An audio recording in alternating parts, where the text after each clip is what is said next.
Ricardo Mendonça observou a casa da família com um suspiro profundo. A mansão no Jardim Europa, em São Paulo, parecia ter envelhecido 10 anos desde seu último retorno. As janelas de madeira descascavam, o jardim estava parcialmente abandonado, e o portão de ferro rangeu quando ele o empurrou. Fazia quase 5 anos que não visitava o lugar onde cresceu, desde que brigara com o pai e partirá para tentar a vida em Porto Alegre. Achei que você não viria, disse uma voz familiar. Sua irmã, Luísa, esperava na varanda, braços cruzados, olheiras marcando o rosto bonito. Ela não tentou abraçá-lo. O pai morreu, Luísa. Claro que eu viria, respondeu Ricardo, carregando sua única mala pelo caminho de pedras. O ar dentro da casa estava pesado e cheirava a mofo misturado com o aroma de café recém-passado. Na sala de estar, onde ainda se encontravam os mesmos móveis antigos de jacarandá que sua mãe tanto prezava, o restante da família já aguardava. Tia Carmen, a irmã de seu pai, estava sentada ereta no sofá, como se tivesse engolido um cabide. Ao seu lado, o tio Augusto fumava displicentemente, mesmo sabendo que era proibido dentro de casa. No canto oposto, seu irmão mais novo, Felipe, mexia incessantemente no celular, evitando o contato visual. Finalmente resolveu aparecer, comentou tia Carmen, ajeitando os óculos no nariz fino. Seu pai perguntou por você até o fim. Ricardo sentiu o rosto esquentar. Não vim aqui para sermões, tia. Vim para o enterro. Que já aconteceu ontem, intrometeu-se Felipe, sem levantar os olhos do aparelho. Você perdeu. O silêncio que se seguiu foi cortante. Ricardo pousou a mala no chão e sentou-se numa poltrona afastada. Estava cansado da viagem, cansado das acusações veladas, cansado de se sentir eternamente o vilão da família Mendonça. O doutor Peixoto chegará em 1 hora para a leitura do testamento, informou Luísa, entrando na sala com uma bandeja de café. Melhor aproveitarmos para colocar algumas coisas em ordem antes disso. Que coisas? Perguntou Ricardo. Pelo que sei, tudo já está decidido. A casa para vocês dois, as economias para tia Carmen, e eu continuo sendo o deserdado oficial, não é? Luísa colocou a bandeja sobre a mesa central com força desnecessária, derramando um pouco de café. Você não sabe de nada, Ricardo. As coisas mudaram nos últimos anos. Pai ficou doente, precisou de cuidados. Adivinha quem estava aqui? Não era você, com certeza. Eu mandava dinheiro, defendeu-se Ricardo. Dinheiro, repetiu Felipe com desdém.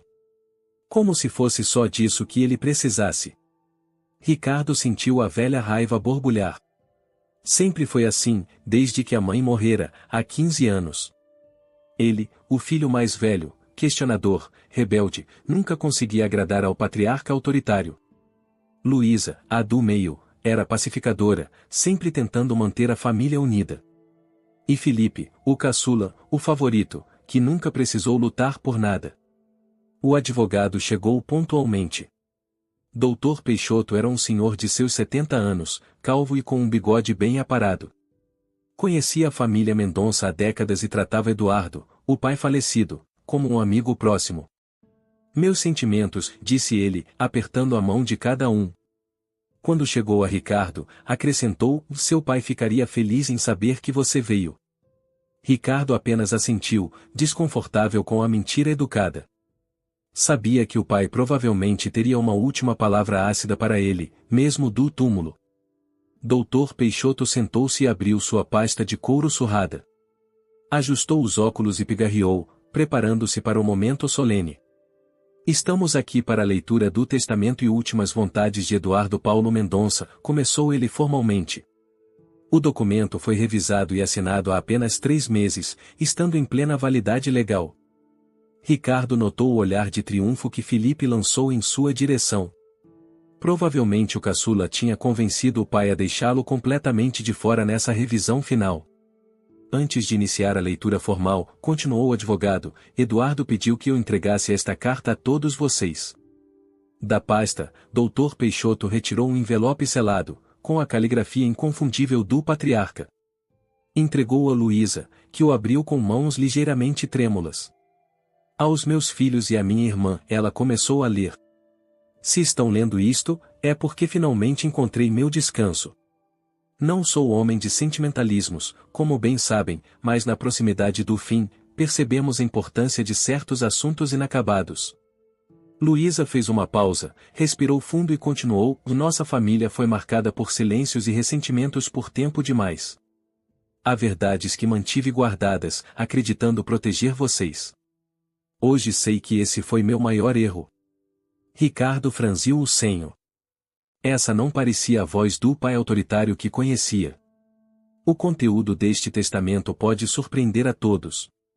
Peço apenas que compreendam que minhas decisões foram tomadas após muita reflexão sobre o que é justo, não apenas pelo que se vê na superfície, mas pelo que permaneceu oculto todos esses anos.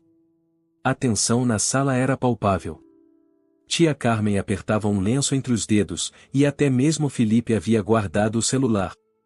Ricardo, continuou Luísa, sua voz agora mais baixa, nossa última conversa terminou com palavras que nenhum pai deveria dizer a um filho.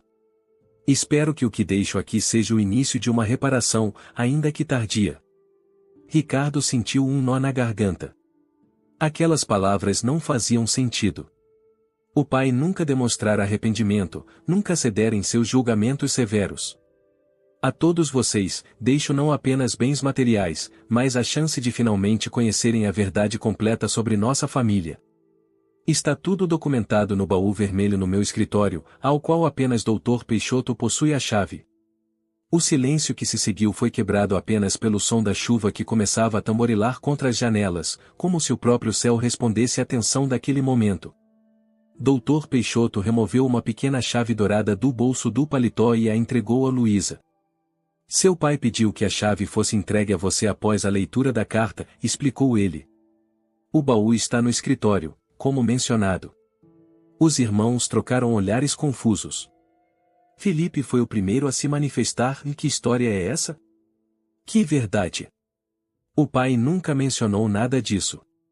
Tia Carmen permaneceu estranhamente calada, o rosto pálido como cera. Seus dedos apertavam o lenço com tanta força que os nós dos dedos estavam brancos. Vamos buscar esse baú, decidiu Ricardo, levantando-se. Não vejo motivo para adiar. O escritório de Eduardo Mendonça permanecia exatamente como havia sido em vida e impecavelmente organizado, com livros de contabilidade e direito enfileirados nas estantes de mogno. A fotografia da falecida esposa, Marta, ocupava lugar de destaque na mesa principal. Ao lado dela, uma foto dos 3 filhos quando crianças, antes que as brigas e o ressentimento erodissem os laços familiares. O baú vermelho não estava à vista.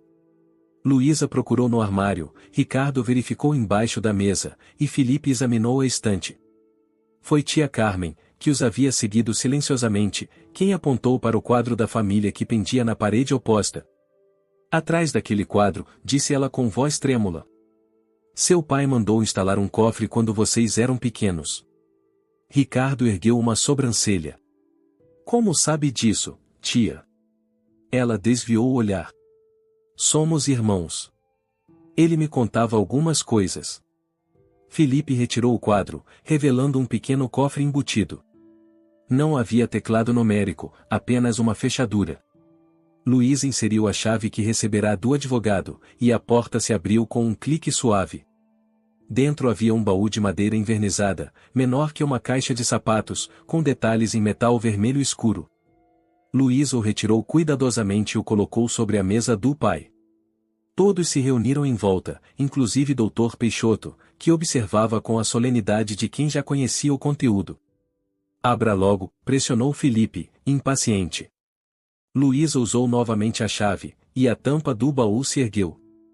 Dentro, havia uma pilha de documentos amarelados pelo tempo, algumas fotografias antigas e um pequeno caderno de capa preta. Vamos voltar para a sala, sugeriu Dr. Peixoto. Será mais confortável examinar tudo lá. De volta à sala, Luísa espalhou os documentos sobre a mesa de centro. Ricardo apanhou o que parecia ser uma certidão antiga. É a certidão de nascimento da mãe, disse ele, surpreso. Mas o sobrenome está diferente.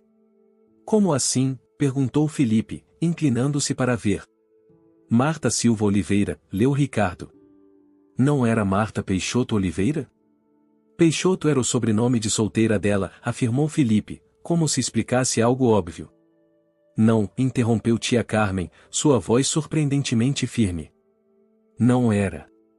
Todos os olhares se voltaram para ela. Sua mãe cresceu no orfanato Santa Cecília, em Campinas, continuou Carmen. Ela não tinha família, não conhecia seus pais biológicos. Peixoto foi um sobrenome que ela adotou mais tarde, quando começou a trabalhar. Isso é absurdo, protestou Luísa.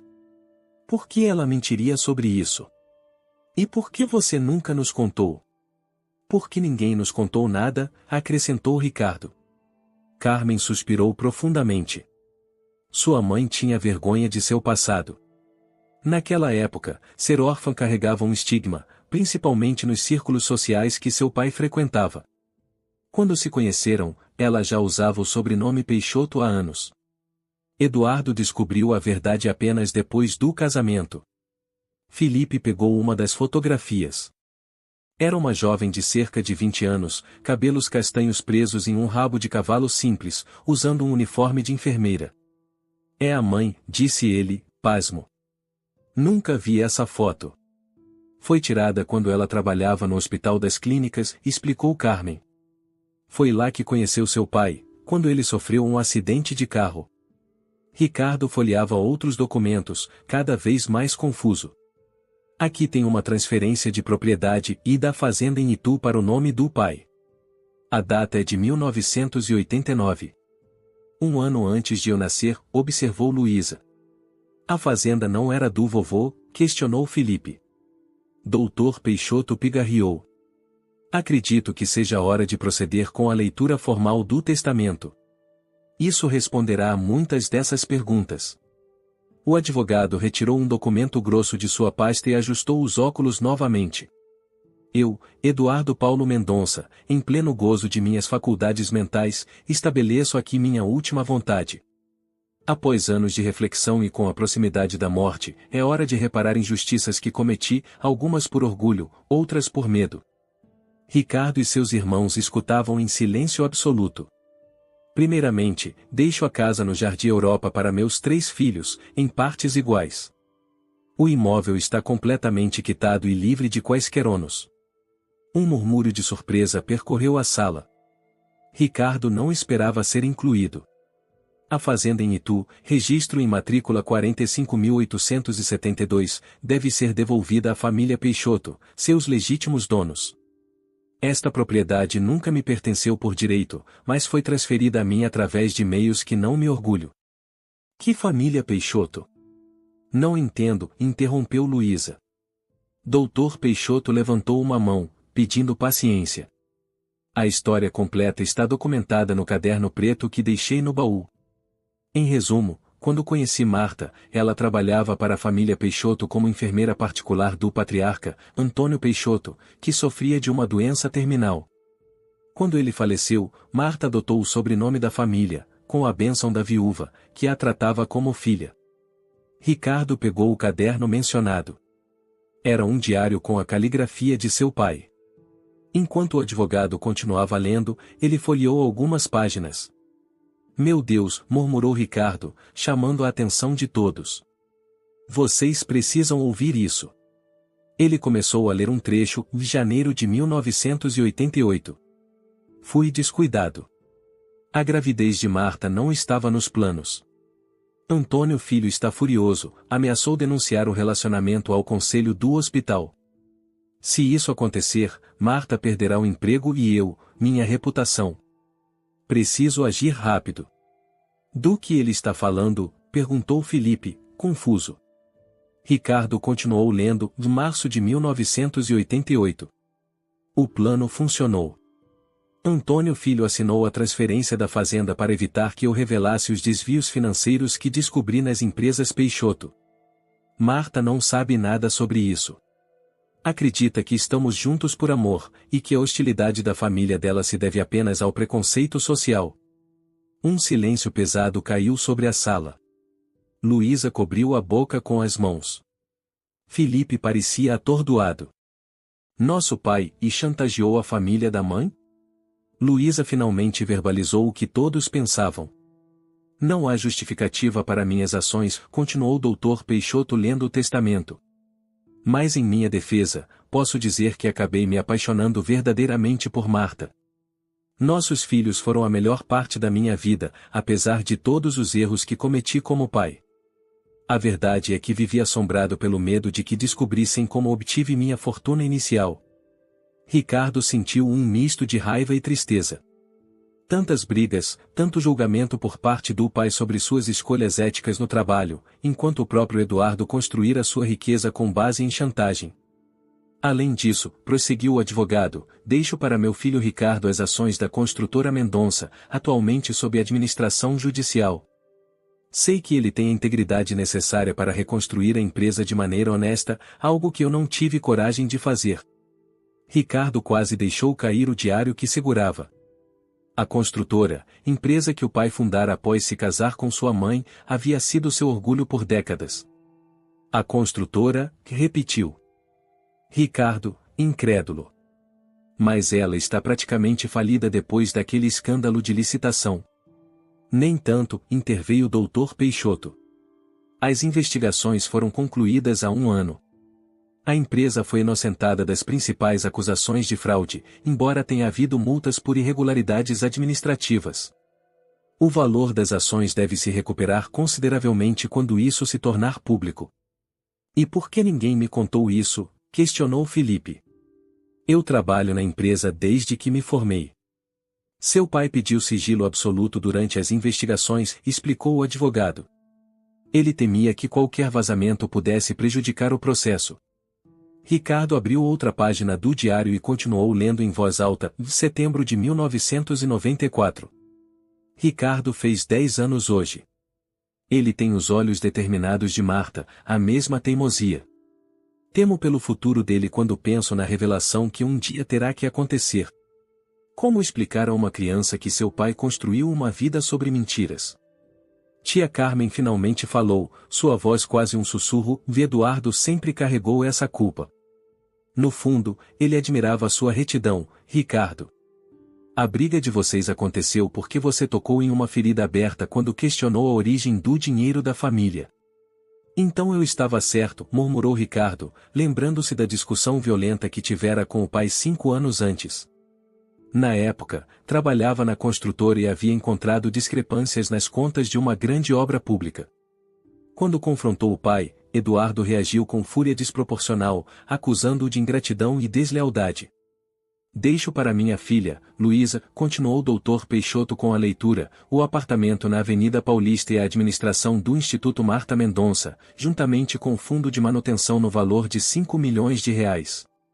Luísa sempre teve o coração generoso de sua mãe e saberá honrar seu legado de ajuda às crianças órfãs. Luísa piscou várias vezes, tentando conter as lágrimas.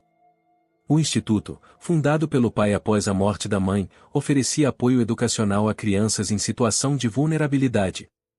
Era um projeto que ela ajudava a administrar nos últimos anos, sem nunca entender completamente a obsessão do pai com aquela causa específica. Agora faz sentido, ela disse baixinho. Era uma forma de compensação. Ele tentava ajudar crianças como a mãe foi um dia. Para meu filho Felipe, prosseguiu o advogado, deixo a casa de praia em Guarujá e minha coleção de carros antigos, além de uma participação de 20% nas ações da construtora, a serem administradas em conjunto com seu irmão. Felipe parecia menos surpreso que os outros, mas seu rosto demonstrava confusão. Não entendo, ele disse. Por que não me deixou a construtora? Eu trabalho lá há 8 anos. Ricardo olhou para o irmão, compreendendo pela primeira vez que Felipe também se sentia preterido, à sua maneira. Para minha irmã, Carmen, continuou o Dr. Peixoto, deixo uma pensão vitalícia de 15 mil reais mensais e a casa em Campos do Jordão, onde espero que encontre a paz que sempre buscou. Tia Carmen assentiu silenciosamente, lágrimas escorrendo por seu rosto envelhecido. A parte mais difícil desta confissão, leu o advogado, com a voz ligeiramente embargada, refere-se à família Peixoto. Após a morte de Marta, procurei Antônio Filho para tentar fazer as pazes. Descobri que ele havia falecido 3 anos antes, deixando uma filha, Clara, que vive atualmente em Recife. Clara é, tecnicamente, prima de meus filhos por afinidade, já que Marta foi praticamente adotada por Antônio e sua esposa. Temos uma prima que nunca conhecemos? Perguntou Luísa, olhando para a tia em busca de confirmação. Carmen desviou o olhar novamente.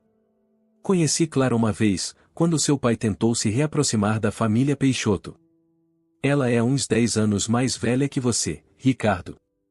A fazenda em Itu deve retornar a Clara Peixoto, continuou o advogado, junto com uma compensação financeira pelo tempo em que a propriedade esteve indevidamente sob meu nome. Os detalhes desta compensação estão especificados em documento anexo. Ricardo notou que o semblante de Felipe havia mudado completamente. O irmão caçula parecia furioso. Isso é injusto, explodiu Felipe. Pai esvazia nosso patrimônio para compensar pessoas que nem conhecemos? Por erros de décadas atrás? É justamente o contrário, Felipe, respondeu Ricardo, surpreendendo a si mesmo com a calma em sua voz. Ele está finalmente corrigindo uma injustiça. A fazenda nunca foi legitimamente nossa. Fácil para você falar, retrucou Felipe amargamente. Você ganhou a construtora. Eu sempre soube que era o favorito, mesmo tendo passado anos fora. Felipe, isso não é verdade, tentou acalmar Luísa. Cada um de nós recebeu algo significativo. Significativo? Felipe riu sem humor. Alguns carros velhos e uma casa que precisará de reforma completa depois da última tempestade? Enquanto Ricardo ganha o negócio da família e você fica com um apartamento de luxo e 5 milhões para administrar. Seu pai considerou cuidadosamente cada decisão, interrompeu Dr. Peixoto.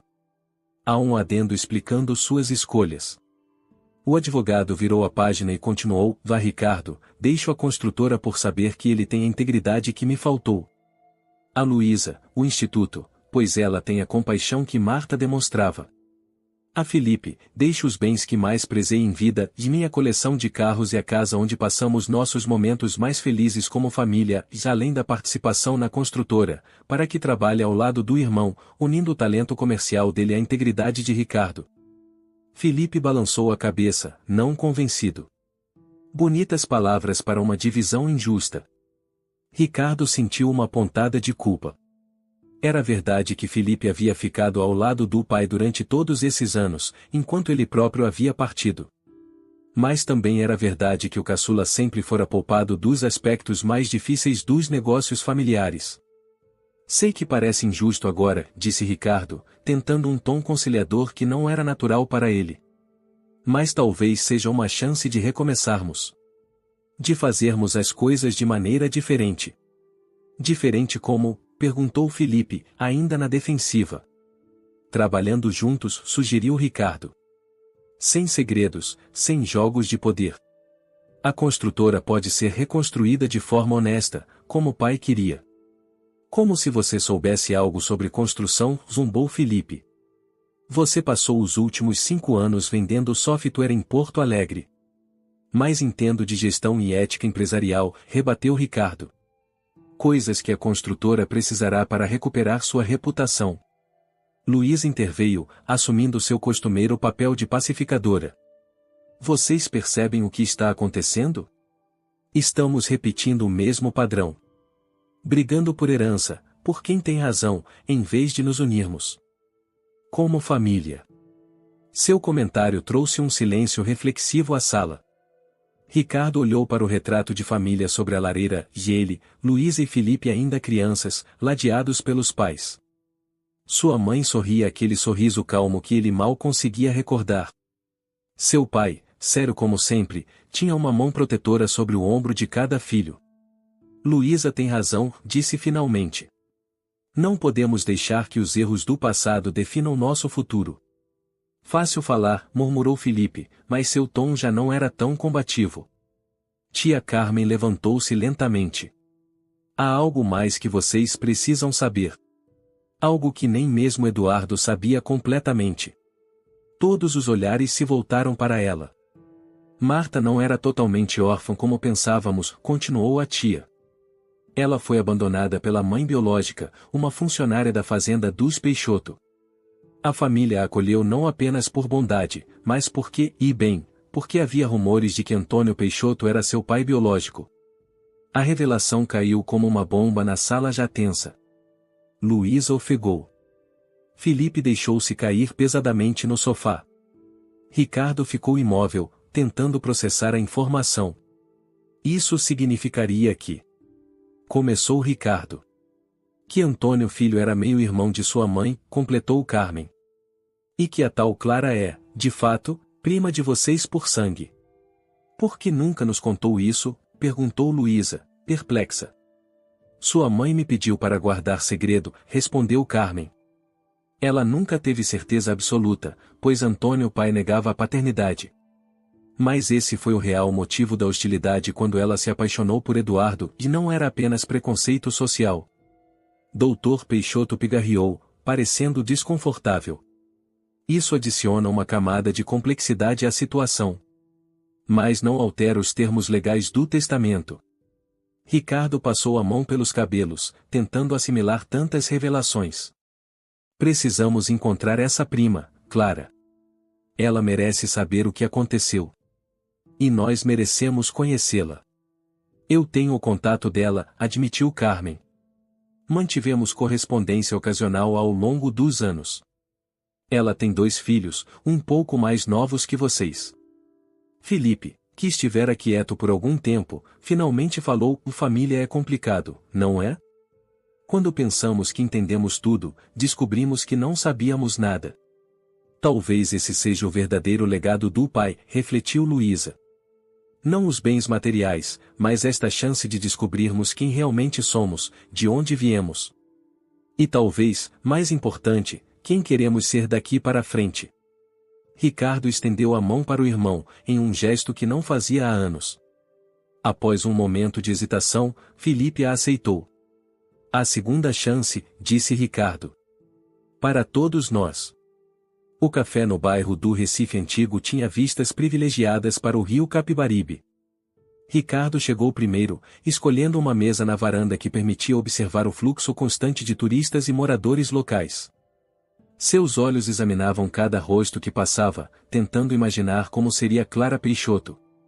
Luísa chegou minutos depois, ajeitando nervosamente o vestido azul claro que escolhera com tanto cuidado naquela manhã. Felipe ligou, ela informou, sentando-se ao lado do irmão. O voo atrasou meia hora. Ele pediu para começarmos sem ele. Ricardo assentiu, tamborilando os dedos na mesa. Nas 2 semanas que se seguiram à leitura do testamento, os irmãos haviam tentado processar tudo o que descobriram. A decisão de viajar a Recife para conhecer Clara foi unânime, embora cada um tivesse suas próprias expectativas e receios sobre o encontro. Como vamos abordar o assunto? Perguntou Luísa, ajeitando os talheres já perfeitamente alinhados. Oi, somos seus primos que você nunca conheceu, nosso pai roubou a fazenda da sua família, e a propósito, nossa mãe provavelmente era sua tia? Não precisamos despejar tudo de uma vez, respondeu Ricardo, embora compartilhasse da ansiedade da irmã. Tia Carmen disse que já conversou com ela por telefone, explicou o básico. Clara sabe por que estamos aqui. Uma mulher de aproximadamente 50 anos entrou no café, olhando ao redor como quem procura alguém. Seus cabelos grisalhos estavam elegantemente presos em um coque baixo, e seus olhos, Ricardo notou imediatamente, e eram incrivelmente parecidos com os de sua mãe. É ela, sussurrou Luísa, apertando o braço do irmão. Clara os avistou e caminhou em direção à mesa com passos decididos.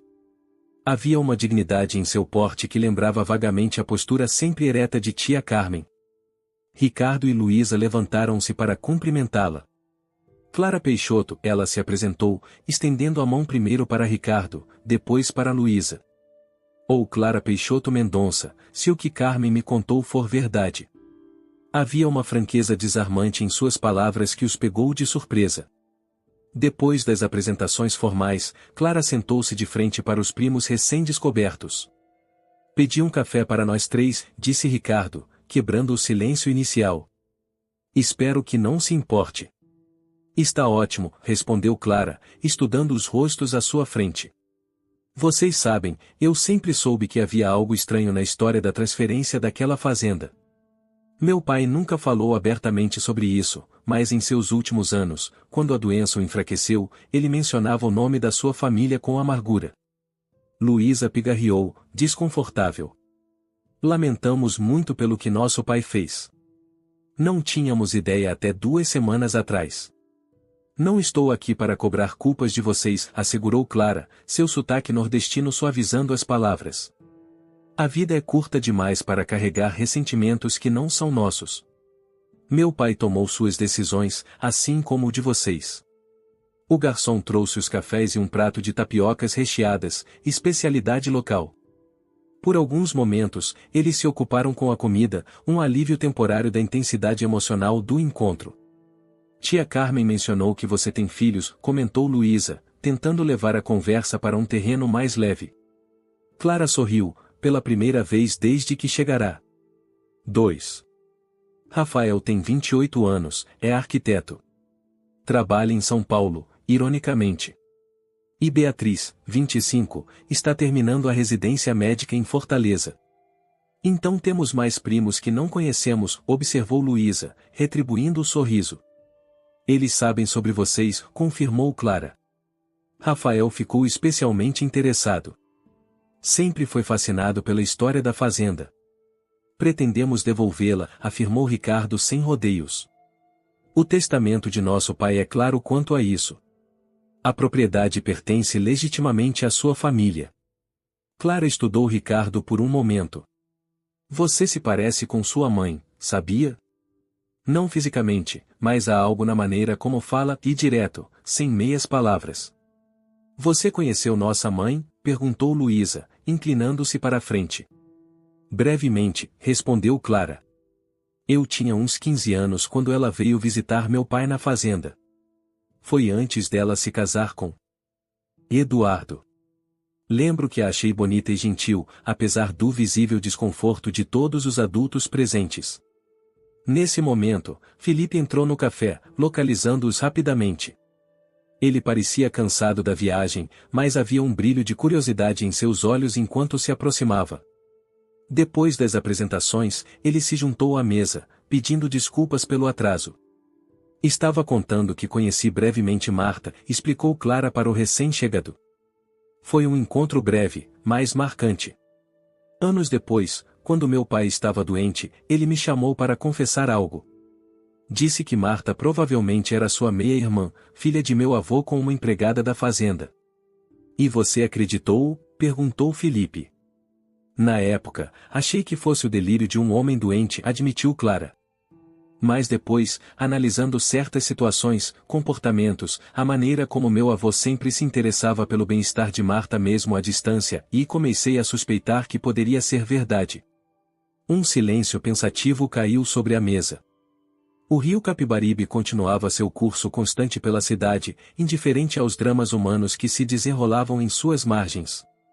Eu trouxe algumas coisas que podem interessar a vocês, disse Clara, abrindo a bolsa de couro que carregava.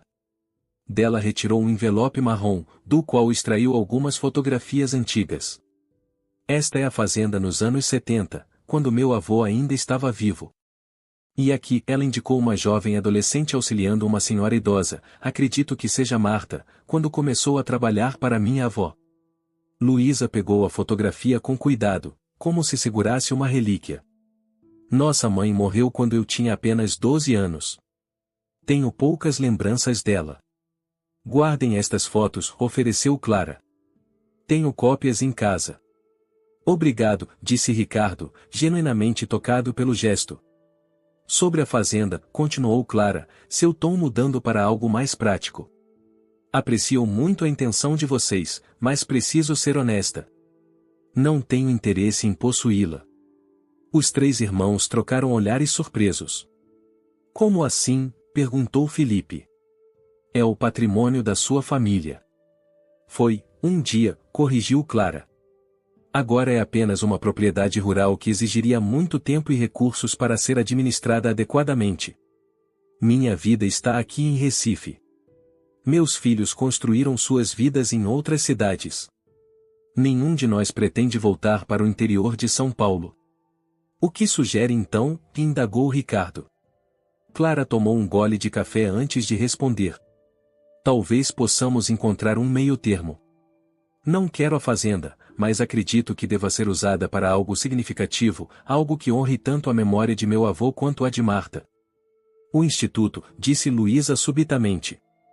Poderíamos expandir o Instituto Marta Mendonça para a fazenda. Criar um centro educacional para crianças da região. Clara sorriu amplamente. Isso me parece perfeito. Da injustiça do passado, algo bom poderia florescer. Poderíamos formar uma parceria, sugeriu Ricardo, sua mente já calculando possibilidades.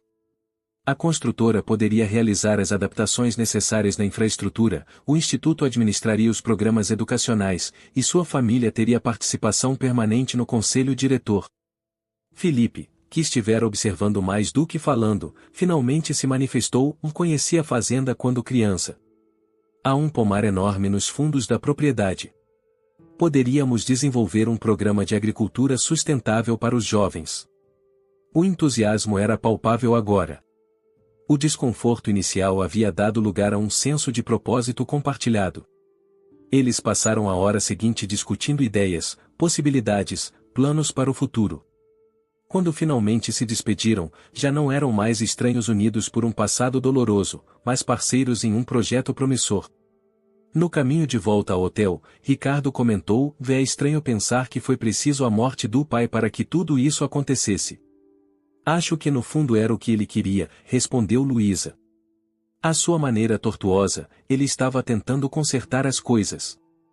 Felipe, que dirigia em silêncio, apenas assentiu. Pela janela do carro, o sol começava a se pôr sobre o Recife, tingindo o céu de laranja e vermelho, anunciando o fim de um dia significativo e o início de uma nova fase para a família Mendonça. A sede da construtora Mendonça ocupava o 10º andar de um edifício comercial na Avenida Faria Lima. Ricardo notou imediatamente as mudanças desde sua última visita, 5 anos antes. Onde antes havia uma recepção imponente com mobiliário luxuoso, agora restava apenas o essencial. Os quadros caros haviam desaparecido das paredes, substituídos por plantas e fotografias de projetos concluídos. Vendemos o que podíamos para manter as contas em dia, explicou Felipe, guiando o irmão pelos corredores quase vazios. A maioria dos funcionários foi demitida durante as investigações. Estamos operando com equipe mínima há 2 anos. Quantos restaram? Perguntou Ricardo, cumprimentando um funcionário que o reconheceu com surpresa evidente. 22, dos quase 200 que tínhamos no auge, respondeu Felipe. Os mais leais. Ou os mais desesperados, dependendo de como você vê.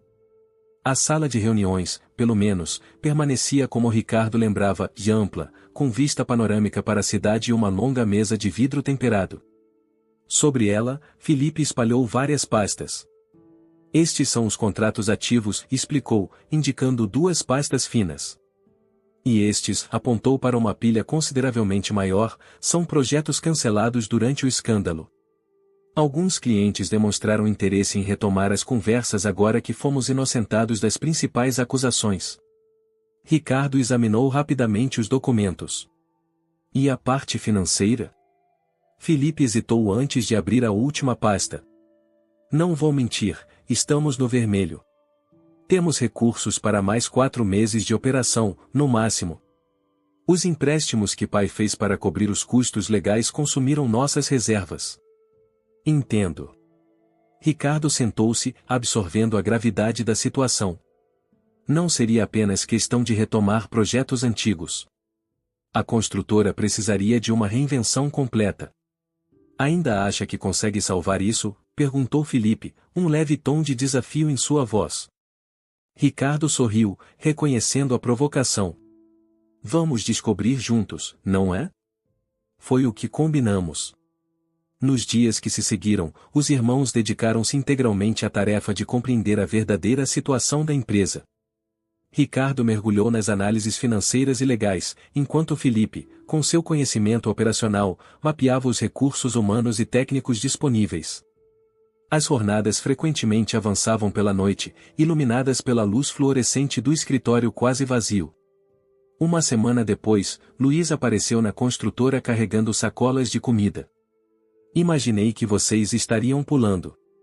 Refeições, disse ela, organizando os recipientes de marmita sobre a mesa da sala de reuniões. Como estão as coisas? Complicadas, admitiu Ricardo, afastando-se dos documentos para aceitar o café que a irmã oferecia. Mas não impossíveis. Ele tem um plano maluco, informou Felipe, entrando na sala com um notebook aberto. Quer que abandonemos os grandes contratos públicos que eram o carro-chefe da empresa. Não é abandono, é reposicionamento, corrigiu Ricardo. Os contratos públicos eram lucrativos, mas também foram o epicentro do escândalo. Além disso, sempre envolviam certas práticas que não pretendo continuar. Ele quer que nos concentremos em projetos sustentáveis, continuou Felipe, embora Ricardo percebesse que o tom de ceticismo havia diminuído um pouco. Construções ecológicas, energia renovável, aquele tipo de coisa. Faz sentido, observou Luísa, distribuindo os pratos. Seria um recomeço com propósito diferente. Uma marca clara de que a nova gestão não é como a anterior. Exatamente, confirmou Ricardo. Temos a oportunidade de reconstruir não apenas a empresa, mas sua reputação. Por falar nisso, como vão os planos para o Instituto? Luísa animou-se visivelmente. Bem adiantado. Clara e eu estamos em contato diário. Ela tem conexões surpreendentes em Brasília que estão ajudando com as autorizações para transformar parte da fazenda em centro educacional. Uma breve batida na porta interrompeu a conversa. Marcos Taveira, o contador que sobrevivera a todas as crises da construtora, entrou com expressão preocupada. Desculpem interromper, disse ele, mas achei que deveriam saber imediatamente. A Procyon Engenharia acaba de entrar com processo contra nós, alegando descumprimento de contrato naquele projeto do condomínio em Alphaville. Felipe praguejou baixinho. Eles estavam esperando o término das investigações para avançar com isso. Quanto? Perguntou Ricardo diretamente. 8 milhões, mais danos morais, respondeu Marcos, entregando a notificação. Um silêncio pesado caiu sobre a sala. Aquele valor era quase 3 vezes o capital operacional restante da construtora. Ótimo, disse Ricardo finalmente, surpreendendo a todos. Era exatamente o que precisávamos. Você enlouqueceu de vez? Questionou Felipe, incrédulo. Pense bem, explicou Ricardo, levantando-se e caminhando até o quadro branco da sala. Este processo nos dá a oportunidade perfeita. Ele desenhou rapidamente um esquema, explicando sua ideia. Em vez de lutar contra o processo, usariam a situação para implementar uma reestruturação completa. Proporiam um acordo que incluiria a parceria da Mendonça no projeto original, mas com foco renovado em sustentabilidade. Isso criaria um projeto piloto para a nova visão da empresa, usando parte da indenização como investimento compartilhado. É arriscado, observou Marcos, coçando a cabeça calva. Mais brilhante, completou Luísa. Se funcionar, vocês transformam um adversário em parceiro e ainda ganham visibilidade para o novo posicionamento. Felipe estudou o esquema por longos momentos. Precisaríamos convencê-los de que a parceria vale mais que a indenização imediata. E precisamos de alguém que saiba negociar, acrescentou Ricardo, olhando diretamente para o irmão. Um leve sorriso apareceu no rosto de Felipe. Está me elogiando, Ricardo? Cuidado, posso me acostumar. Os dias seguintes foram de planejamento intenso. Ricardo elaborou uma proposta detalhada, enquanto Felipe ativava seus contatos para conseguir uma reunião direta com os diretores da Procyon, contornando os advogados que certamente bloqueariam qualquer acordo criativo. A reunião foi marcada para uma sexta-feira, no escritório neutro de um conhecido em comum. Ricardo e Felipe chegaram juntos, ambos tensos, mas determinados. Deixe-me conduzir a conversa inicial, sugeriu Felipe enquanto subiam pelo elevador. Conheço o Machado da época em que trabalhamos no projeto do shopping. Depois você entra com os detalhes técnicos. Ricardo assentiu, reconhecendo a expertise do irmão. Era a primeira vez que verdadeiramente trabalhavam como equipe, cada um contribuindo com suas forças específicas. A reunião começou de maneira tensa, como esperado. Jorge Machado, diretor da Procyon, estava claramente cético quanto às intenções dos irmãos Mendonça. Mas conforme Felipe conduzia a conversa com seu carisma natural, e Ricardo apresentava os aspectos técnicos e financeiros da proposta, o ambiente foi gradualmente mudando. Deixe-me ver se entendi, disse Machado finalmente. Em vez de nos pagar a indenização, vocês propõem transformar o projeto original em um condomínio verde, com certificação internacional, investindo o valor da indenização como capital inicial, e nós entraríamos como sócios? Exatamente, confirmou Ricardo. O valor de mercado de um empreendimento com esse diferencial seria cerca de 30% maior que o original. Sua participação nos lucros superaria a indenização em poucos anos. Machado recostou-se na cadeira, pensativo. É audacioso, tenho que admitir. Mas por que deveríamos confiar na construtora Mendonça depois de tudo? Felipe inclinou-se para a frente. Por que não é mais a mesma construtora, Jorge? Meu irmão e eu estamos reconstruindo algo diferente, com princípios diferentes. Este projeto seria nossa declaração ao mercado. A reunião estendeu-se por mais 2 horas, discutindo detalhes, condições, garantias. Quando finalmente apertaram as mãos, um acordo preliminar havia sido estabelecido. Não era uma vitória completa e a Procyon exigiu garantias substanciais e uma participação maior que a inicialmente proposta, mas era um começo. No elevador, descendo, Ricardo olhou para o irmão com novo respeito. Você foi impressionante lá dentro. Não teríamos conseguido sem suas habilidades de negociação. E sem seu plano maluco, admitiu Felipe, retribuindo o olhar. Talvez formemos uma boa equipe, afinal. Aquela noite, os irmãos Mendonça, junto com Luísa, reuniram-se na casa da família para celebrar o pequeno mais significativo passo. Sentados na varanda que tantas vezes fora palco de discussões amargas, agora compartilhavam ideias e planos com entusiasmo renovado. Pai ficaria orgulhoso, comentou Luísa, erguendo sua taça de vinho em um brinde. Talvez, respondeu Ricardo.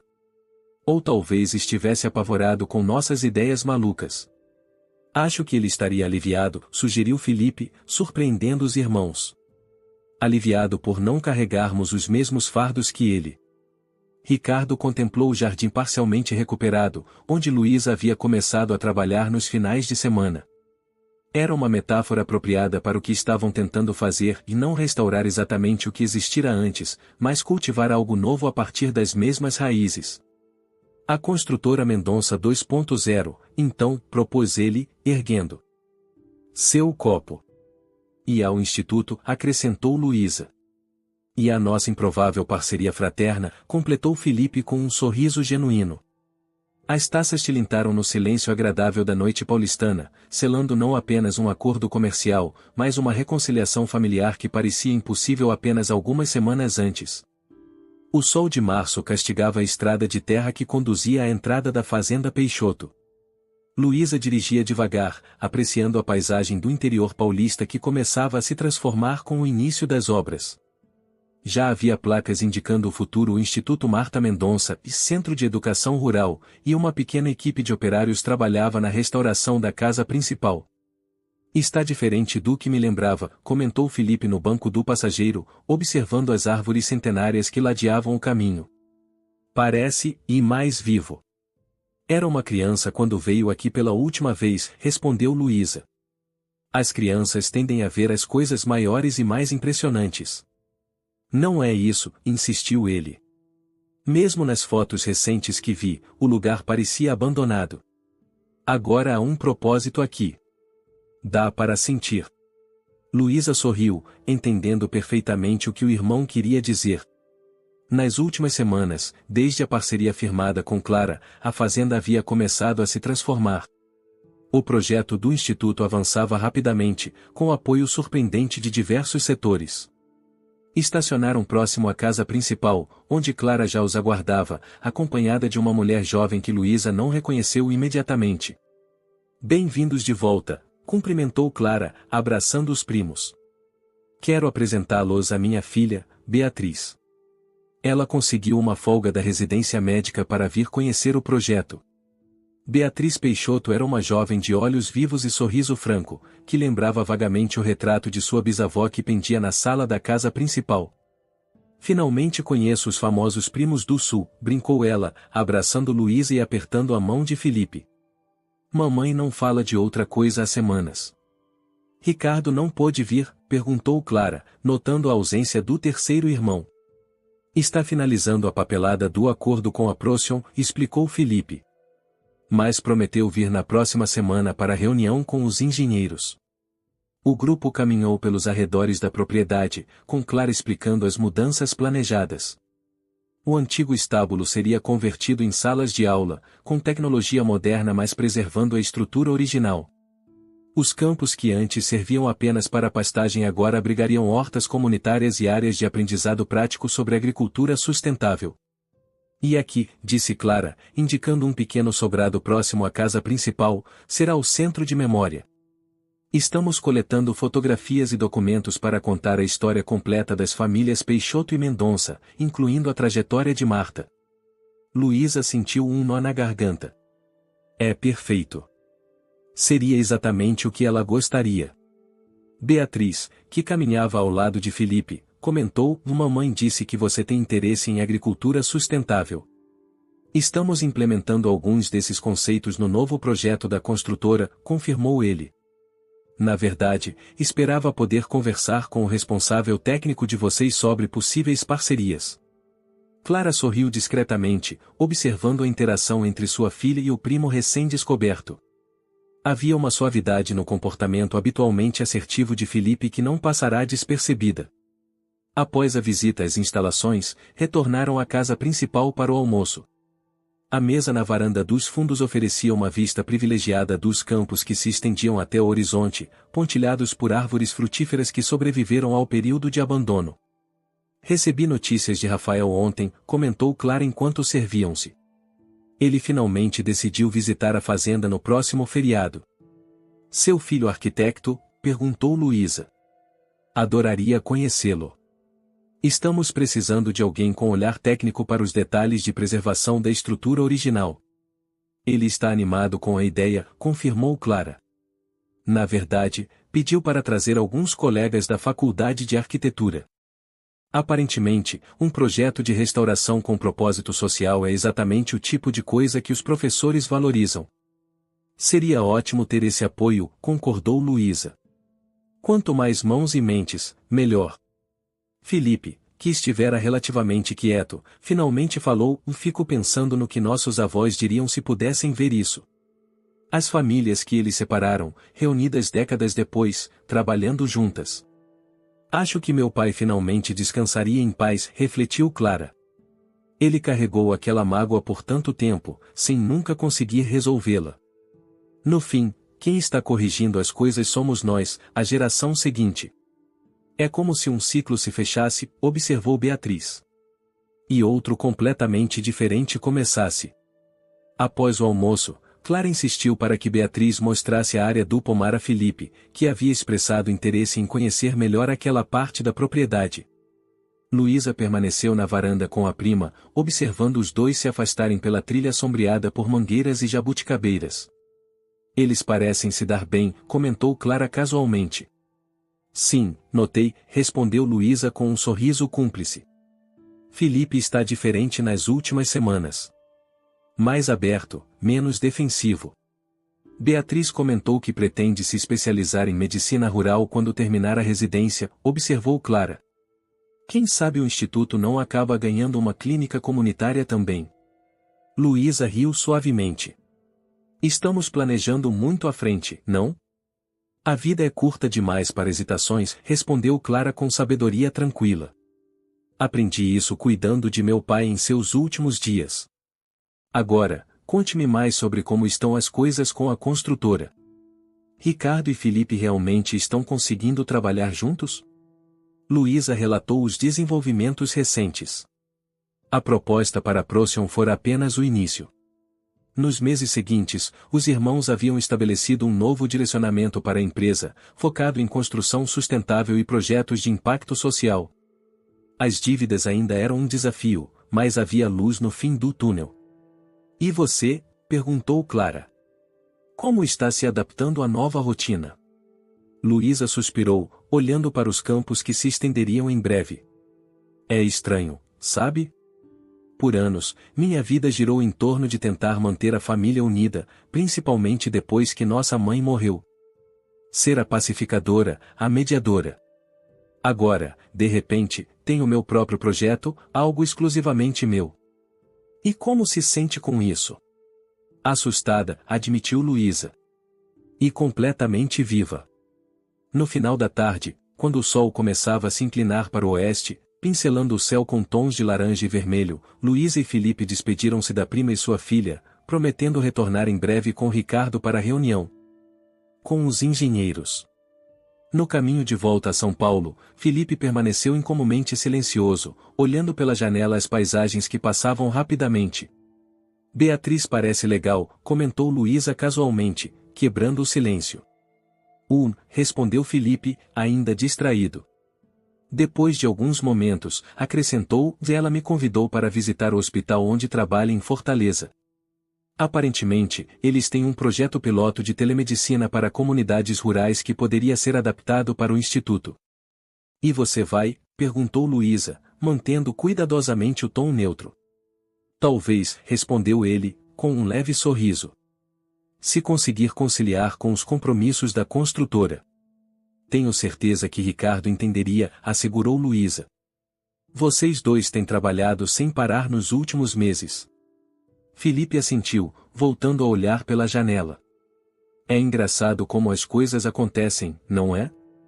Se pai não tivesse morrido, se não tivéssemos descoberto tudo aquilo, e continuaríamos presos aos mesmos padrões de sempre. Você tentando nos manter unidos, Ricardo afastado por ressentimento, eu tentando provar meu valor. E agora? Agora estamos construindo algo novo, respondeu Felipe. Todos nós. Chegaram à cidade no início da noite. As luzes já pontilhavam a paisagem urbana quando entraram nos limites de São Paulo. Felipe pediu para ser deixado diretamente no escritório da construtora, onde Ricardo provavelmente ainda trabalhava. Não vai para casa descansar? Perguntou Luísa. Quero verificar como estão as coisas com o acordo, respondeu ele. Além disso, tive algumas ideias durante a visita à fazenda. Quero discuti-las com Ricardo enquanto estão frescas. Luísa sorriu, reconhecendo o entusiasmo genuíno na voz do irmão. Depois de deixá-lo, seguiu para sua própria casa, de um apartamento recentemente alugado no bairro de Pinheiros, sua primeira moradia verdadeiramente independente. Ao entrar, encontrou na mesa de centro um envelope que não estava ali quando saíra de manhã. Reconheceu imediatamente a caligrafia de Ricardo no envelope que simplesmente dizia "Ô Luísa". Dentro havia uma carta breve e um conjunto de chaves. A carta explicava que as chaves eram do escritório recém-alugado para a sede administrativa do Instituto Marta Mendonça, localizado estrategicamente a meio caminho entre São Paulo e a fazenda. Para que você tenha seu próprio espaço para criar, dizia a nota, assinada por ambos os irmãos. Luísa sentou-se no sofá, as chaves ainda na mão, olhando pela janela a cidade que continuava seu movimento incessante lá fora. Pensou em sua mãe, de quem tinha apenas lembranças fragmentadas. Pensou em seu pai, cuja morte revelara muito mais do que sua vida. Pensou nos novos laços que se formavam, substituindo amarras antigas por conexões genuínas. Um legado dividido que, paradoxalmente, acabará unindo mais do que separando. Segredos desenterrados que, contra todas as probabilidades, haviam criado terreno fértil para novos começos. Luísa guardou as chaves cuidadosamente na bolsa. Amanhã visitaria o novo escritório. Amanhã daria mais um passo nessa jornada inesperada. Amanhã continuaria escrevendo, junto com seus irmãos e seus recém-descobertos parentes, uma história diferente daquela que seus pais haviam começado, uma história de reconstrução, não de divisão.